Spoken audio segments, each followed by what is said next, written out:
ಅವರೆಲ್ಲರೂ ಕೂಡ ದಿನಗೂಲಿಯನ್ನ ನಂಬಿ ಬದುಕುವಂಥವ್ರು.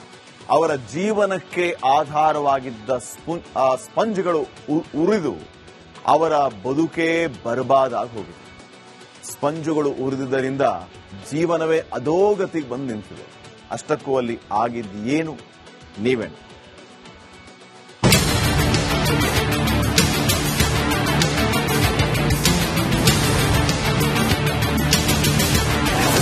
ನಂದಿನಿ ಲೇಔಟ್ನಲ್ಲಿ ಭಾರಿ ಅಗ್ನಿ ಅವಘಡ. 2 ಗೂಡ್ಸ್ ಗಾಡಿ, 8 ಬೈಕ್ಗಳು ದಗದಗ.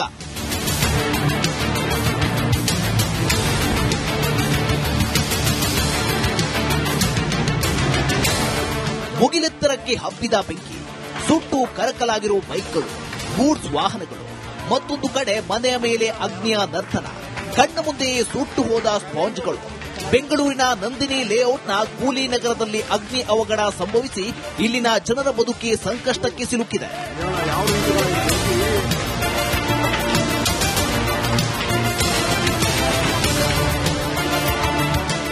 ತಡರಾತ್ರಿ 2:30 ಸುಮಾರಿಗೆ ಎಲ್ಲರೂ ಕೂಡ ಗಾಢ ನಿದ್ರೆಯಲ್ಲಿದ್ರು.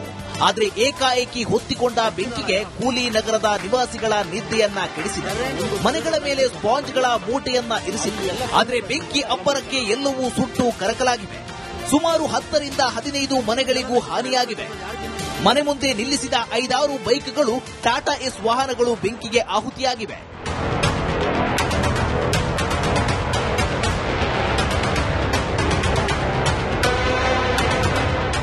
ಈಚೆ ಕಡೆ ಬಟ್ಟೆಗಳು, ಯೂನಿಫಾರ್ಮ್, ಟಿವಿ ಮತ್ತೆ ಶೂಗಳೆಲ್ಲ ಒಣಗಾಕಿದ್ವಿ. ನಾನು ರಜಾ ಅಲ್ಲ ಇವತ್ತು ಒಣಗಲಿ ಅಂತ ಹಾಕಿದ್ವಿ. ಎಲ್ಲ ಸುಟ್ಟೋಗ್ಬಿಟ್ಟೈತೆ. ಇದು ಟ್ಯಾಂಕ್ ಎಲ್ಲ ಸುಟ್ಟೋಗೈತೆ. ಎಲ್ಲ ಮೆಲ್ಟ್ ಆಗ್ಬಿಟ್ಟೈತೆ. ಇಲ್ಲಿ ಮನೆಗಳು 3-4 ಮನೆ ಇಲ್ಲಿ ಸುಟ್ಟೋಗೈತೆ. ಅದು ತುಂಬಾ ಹೋಗಿರೋದು ಈ ಮನೆಗಳು ಜಾಸ್ತಿ. ಇಷ್ಟ ಆಗೈತೆ. ಯಾರು ಹಾಕಿದ್ದಾರೆ ಅಂತ ಗೊತ್ತಿಲ್ಲ. ರಾತ್ರಿ 2 ಗಂಟೆ. ಇನ್ನು ಘಟನಾ ಸ್ಥಳಕ್ಕೆ ಮಾಜಿ ಕಾರ್ಪೊರೇಟರ್ ವೇಲು ನಾಯ್ಕರ್ ಜೊತೆ ಹನುಮಂತ ರಾಯಪ್ಪ ಆಗಮಿಸಿ ಬಿಬಿಎಂಪಿ ಸ್ಲಂ ಬೋರ್ಡ್ನಿಂದ ಪರಿಹಾರ ಕೊಡಿಸುವ ಭರವಸೆ ನೀಡಿದ್ರು.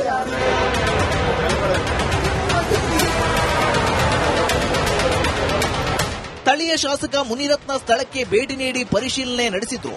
ಅಲ್ಲದೆ ಕಾಂಗ್ರೆಸ್ ನಾಯಕಿ ಕುಸುಮಾ ಹನುಮಂತರಾಯಪ್ಪ ಕೂಡ ನಿವಾಸಿಗಳಿಗೆ ಸಾಂತ್ವನ ಹೇಳಿದ್ರು. ಜೊತೆಗೆ ನಷ್ಟವಾಗಿರುವ ಮನೆಗಳಿಗೆ ತಲಾ 10,000 ಪರಿಹಾರ ನೀಡಿದ್ರು.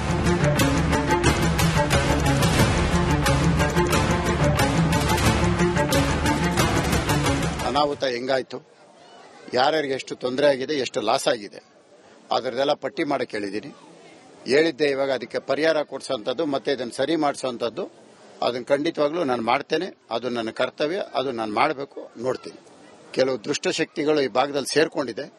ಅದನ್ನ ಸಂಪೂರ್ಣವಾಗಿ ತನಿಖೆ ಮಾಡಬೇಕು ಅಂತ ನಾನು ಸಹ ಅದಕ್ಕೆ ಆಗ್ರಹಿಸ್ತೀನಿ. 3 ಸತಿಯಿಂದ ಶಾಸಕರಾಗಿದ್ದಾರೆ. 3 ಸತಿ ಶಾಸಕರಾಗಿರುವಂತವ್ರು ಇದನ್ನೆಲ್ಲ ಕಡಿವಾಣ ಹಾಕಕ್ಕಾಗ್ಲಿಲ್ವಾ? ಅವರಿಗೆ ಅಧಿಕಾರ ಕೊಡ್ತಾ ಇದಾರಲ್ಲ ಜನ. ಇವಾಗ ಈ ದುರ್ಘಟನೆ ನಡೆದಿರುವಂತ ಸಂದರ್ಭದಲ್ಲಿ ಜನಗಳ ಬದುಕನ್ನ ಕಟ್ಕೊಡುವಂತ ಕೆಲಸವನ್ನ ಮಾತಾಡ್ಬೇಕೇ ಹೊರತು ರಾಜಕಾರಣ ಮಾತಾಡ್ಲಿಕ್ಕೆ ಅಂತ ಬಂದಿದ್ರೆ ನಾವೇನು ಮಾತಾಡ್ಲಿಕ್ಕೆ ಆಗೋದಿಲ್ಲ ಅವ್ರ ಬಗ್ಗೆ. ನಮ್ಮ ಉದ್ದೇಶ, ನಮ್ಮ ಸರ್ಕಾರದ ಉದ್ದೇಶ ಏನಿದೆ, ಬಡವರು ಬದುಕು ಭಸ್ಮ ಆಗಿದೆ. ಆ ಬದುಕನ್ನ ಕಟ್ಕೊಡೋ ನಿಟ್ಟಿನಲ್ಲಿ ನಮ್ಮ ಅಧಿಕಾರಿಗಳು, ನಮ್ಮ ಸರ್ಕಾರ ಅವ್ರ ಜೊತೆ ನಿಂತಿರುತ್ತೆ. ಸ್ಪಾಂಜ್ಗಳನ್ನ ಮಾರಿ ಜೀವನ ಸಾಗಿಸೋರ ಬದುಕು ಅತಂತ್ರವಾಗಿದ್ದು ಪರಿಹಾರಕ್ಕೆ ಆಗ್ರಹಿಸಿದ್ದಾರೆ.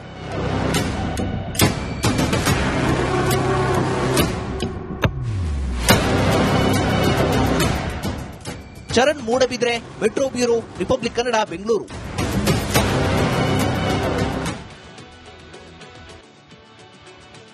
ಅವರೆಲ್ಲರೂ ಕೂಡ ದಿನಗೂಲಿಯನ್ನ ನಂಬಿ ಬದುಕುವಂಥವ್ರು. ಅವರ ಜೀವನಕ್ಕೆ ಆಧಾರವಾಗಿದ್ದ ಸ್ಪಂಜ್ಗಳು ಉರಿದು ಅವರ ಬದುಕೇ ಬರ್ಬಾದಾಗಿ ಹೋಗಿದೆ.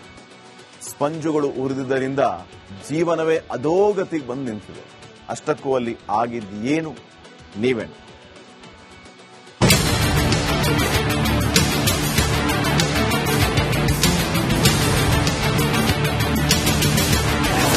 ನಂದಿನಿ ಲೇಔಟ್ನಲ್ಲಿ ಭಾರಿ ಅಗ್ನಿ ಅವಘಡ.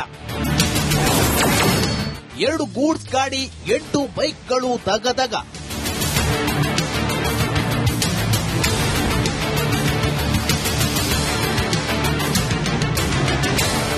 ಮುಗಿಲೆತ್ತರಕ್ಕೆ ಹಬ್ಬಿದ ಬೆಂಕಿ, ಸುಟ್ಟು ಕರಕಲಾಗಿರುವ ಬೈಕ್ಗಳು, ಗೂಡ್ಸ್ ವಾಹನಗಳು.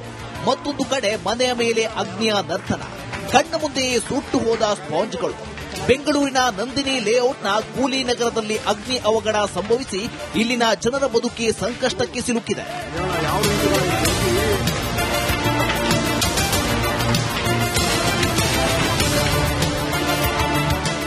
ತಡರಾತ್ರಿ 2:30 ಸುಮಾರಿಗೆ ಎಲ್ಲರೂ ಕೂಡ ಗಾಢ ನಿದ್ರೆಯಲ್ಲಿದ್ರು.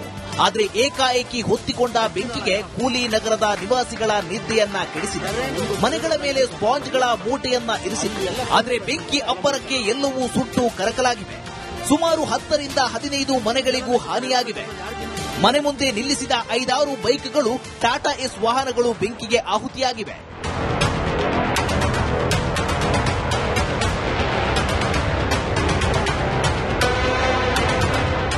ಈಚೆ ಕಡೆ ಬಟ್ಟೆಗಳು, ಯೂನಿಫಾರ್ಮು, ಟಿವಿ ಮತ್ತೆ ಶೂಗಳೆಲ್ಲ ಒಣಗಾಕಿದ್ವಿ. ನಾನು ರಜಾ ಅಲ್ಲ, ಇವತ್ತು ಒಣಗಲಿ ಅಂತ ಹಾಕಿದ್ವಿ. ಎಲ್ಲ ಸುಟ್ಟೋಗ್ಬಿಟ್ಟೈತೆ. ಇದು ಟ್ಯಾಂಕ್ ಎಲ್ಲ ಸುಟ್ಟೋಗೈತೆ, ಎಲ್ಲ ಮೆಲ್ಟ್ ಆಗ್ಬಿಟ್ಟೈತೆ. ಇಲ್ಲಿ ಮನೆಗಳು 3-4 ಮನೆ ಇಲ್ಲಿ ಸುಟ್ಟೋಗೈತೆ. ಅದು ತುಂಬಾ ಹೋಗಿರೋದು ಈ ಮನೆಗಳು ಜಾಸ್ತಿ. ಇಷ್ಟ ಆಗೈತೆ. ಯಾರು ಹಾಕಿದ್ದಾರೆ ಅಂತ ಗೊತ್ತಿಲ್ಲ. ರಾತ್ರಿ 2 ಗಂಟೆ.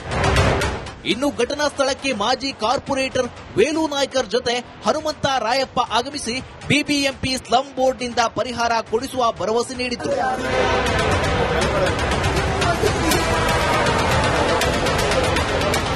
ಸ್ಥಳೀಯ ಶಾಸಕ ಮುನಿರತ್ನ ಸ್ಥಳಕ್ಕೆ ಭೇಟಿ ನೀಡಿ ಪರಿಶೀಲನೆ ನಡೆಸಿದ್ರು. ಅಲ್ಲದೆ ಕಾಂಗ್ರೆಸ್ ನಾಯಕಿ ಕುಸುಮಾ ಹನುಮಂತರಾಯಪ್ಪ ಕೂಡ ನಿವಾಸಿಗಳಿಗೆ ಸಾಂತ್ವನ ಹೇಳಿದ್ರು. ಜೊತೆಗೆ ನಷ್ಟವಾಗಿರುವ ಮನೆಗಳಿಗೆ ತಲಾ 10,000 ಪರಿಹಾರ ನೀಡಿದ್ರು.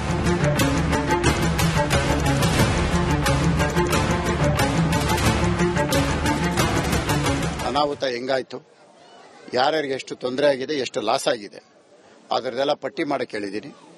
ಹೇಳಿದ್ದೆ ಇವಾಗ ಅದಕ್ಕೆ ಪರಿಹಾರ ಕೊಡಿಸೋಂಥದ್ದು ಮತ್ತೆ ಇದನ್ನು ಸರಿ ಮಾಡಿಸೋಂಥದ್ದು ಅದನ್ನು ಖಂಡಿತವಾಗ್ಲೂ ನಾನು ಮಾಡ್ತೇನೆ. ಅದು ನನ್ನ ಕರ್ತವ್ಯ, ಅದು ನಾನು ಮಾಡಬೇಕು, ನೋಡ್ತೀನಿ. ಕೆಲವು ದುಷ್ಟಶಕ್ತಿಗಳು ಈ ಭಾಗದಲ್ಲಿ ಸೇರ್ಕೊಂಡಿದೆ, ಅದನ್ನ ಸಂಪೂರ್ಣವಾಗಿ ತನಿಖೆ ಮಾಡಬೇಕು ಅಂತ ನಾನು ಸಹ ಅದಕ್ಕೆ ಆಗ್ರಹಿಸ್ತೀನಿ. 3 ಸತಿಯಿಂದ ಶಾಸಕರಾಗಿದ್ದಾರೆ. 3 ಸತಿ ಶಾಸಕರಾಗಿರುವಂತವ್ರು ಇದನ್ನೆಲ್ಲ ಕಡಿವಾಣ ಹಾಕಕ್ಕಾಗ್ಲಿಲ್ವಾ ಅವರಿಗೆ ಅಧಿಕಾರ ಕೊಡ್ತಾ ಇದಾರಲ್ಲ ಜನ. ಇವಾಗ ಈ ದುರ್ಘಟನೆ ನಡೆದಿರುವಂತ ಸಂದರ್ಭದಲ್ಲಿ ಜನಗಳ ಬದುಕನ್ನ ಕಟ್ಕೊಡುವಂತ ಕೆಲಸವನ್ನ ಮಾತಾಡ್ಬೇಕೇ ಹೊರತು ರಾಜಕಾರಣ ಮಾತಾಡ್ಲಿಕ್ಕೆ ಅಂತ ಬಂದಿದ್ರೆ ನಾವೇನು ಮಾತಾಡ್ಲಿಕ್ಕೆ ಆಗೋದಿಲ್ಲ ಅವ್ರ ಬಗ್ಗೆ. ನಮ್ಮ ಉದ್ದೇಶ, ನಮ್ಮ ಸರ್ಕಾರದ ಉದ್ದೇಶ ಏನಿದೆ, ಬಡವರು ಬದುಕು ಭಸ್ಮ ಆಗಿದೆ, ಆ ಬದುಕನ್ನ ಕಟ್ಕೊಡೋ ನಿಟ್ಟಿನಲ್ಲಿ ನಮ್ಮ ಅಧಿಕಾರಿಗಳು, ನಮ್ಮ ಸರ್ಕಾರ ಅವ್ರ ಜೊತೆ ನಿಂತಿರುತ್ತೆ. ಸ್ಪಾಂಜ್ಗಳನ್ನ ಮಾರಿ ಜೀವನ ಸಾಗಿಸೋರ ಬದುಕು ಅತಂತ್ರವಾಗಿದ್ದು ಪರಿಹಾರಕ್ಕೆ ಆಗ್ರಹಿಸಿದ್ದಾರೆ.